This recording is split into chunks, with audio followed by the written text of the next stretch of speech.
Bonjour à tous et bienvenue sur cette autre leçon de mathématiques. Comme prévu, nous avons dit qu'aujourd'hui, nous allons entamer le cours sur le dénombrement. Alors, sans plus tarder, nous allons commencer. Grand A, définition. Dénombrer veut dire compter. Donc, dans ce cours, on s'intéresse aux différentes façons d'effectuer un certain choix parmi un certain nombre d'objets. Alors, il faut d'abord mettre un certain nombre de vocabulaire en place, un peu comme partie d'un ensemble, ou alors partition, et ainsi de suite, ainsi de suite. Donc, on se donne d'abord un ensemble, et ensuite, une partie de l'ensemble, c'est juste une portion de cet ensemble. Nous allons prendre des exemples bientôt. Alors, définition. Des parties d'un ensemble E forment une partition de E si elles sont non vides, si elles sont disjointes deux à deux, si leur réunion donne l'ensemble E de départ. Exemple. Soit l'ensemble E donné par A, B, C, D, dont A, B, C, D sont les éléments de l'ensemble E. Alors, si on prend le singleton A, ensuite on prend la paire BD, ensuite on prend encore le singleton E, on voit que ceci forme une partition de E. Pourquoi? Parce que chaque partie qu'on a pris là est non vide, c'est-à-dire chaque partie qu'on a pris là contient au moins un élément, et ensuite ces parties sont disjointes. En réalité, il n'y a pas d'élément qui se retrouve dans une partie et se retrouve aussi en même temps dans une autre partie. Donc c'est pour ça qu'on dit que les parties sont disjointes. Et ensuite, si on réunit la première partie, la deuxième et la troisième partie, on va trouver l'ensemble E. Donc c'est pour ça qu'on va dire que les parties qu'on a ici forment une partition de l'ensemble E de départ. Par contre, les parties, la paire AC, BCD, ne forment pas une partition. Pourquoi? Parce que ces deux parties ne sont pas disjointes. Je prends l'élément C, je retrouve l'élément C dans la première partie, ensuite je retrouve l'élément C encore dans la deuxième partie, ce qui enfreint la définition d'une partition de l'ensemble. Bien, propriété, soit E un ensemble fini et E1, E2 jusqu'à EP des ensembles formant une partition de E.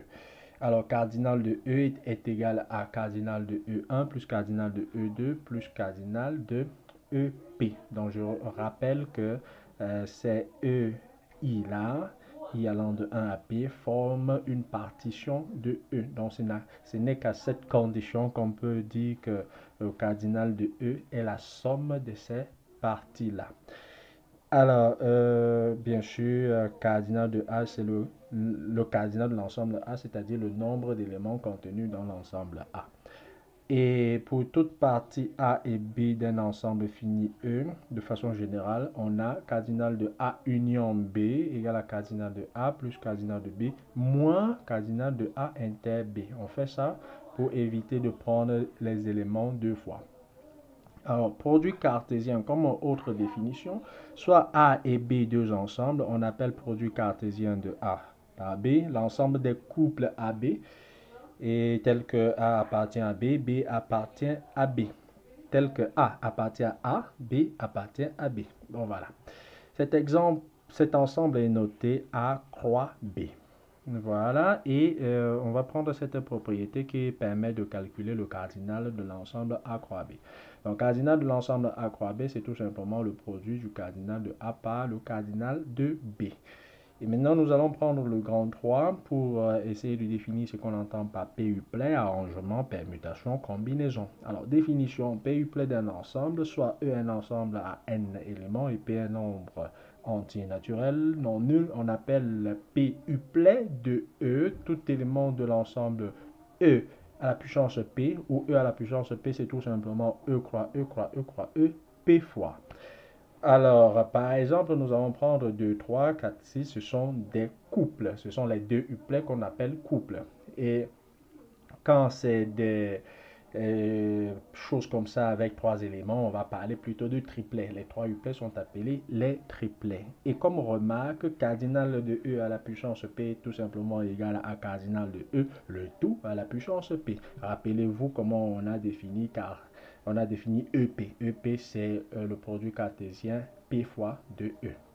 Alors, première propriété concernant ces produit cartésien, le nombre d'applications d'un ensemble à P éléments vers un ensemble à N éléments est égal à N à la puissance P.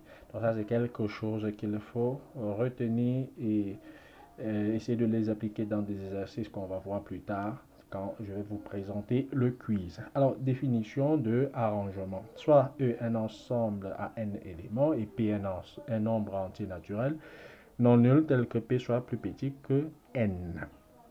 Bien, en réalité, on prend P plus petit que n parce qu'en fait, on prend d'abord un grand ensemble qui a n éléments et on a envie de choisir dans cet ensemble qui a n éléments, on a envie de choisir P éléments. Donc, il va falloir que P soit plus petit que N pour que le choix puisse être possible. Comment voulez-vous choisir un nombre plus grand dans un ensemble qui ne contient pas assez d'éléments? Ça sera un peu compliqué. Vous entrez dans une maison, vous voulez choisir 10 personnes dans une maison qui ne contient que 5 personnes, c'est absurde. Alors, on appelle arrangement de P éléments de E, tout PUplet d'éléments de E 2 à 2, 18 fois.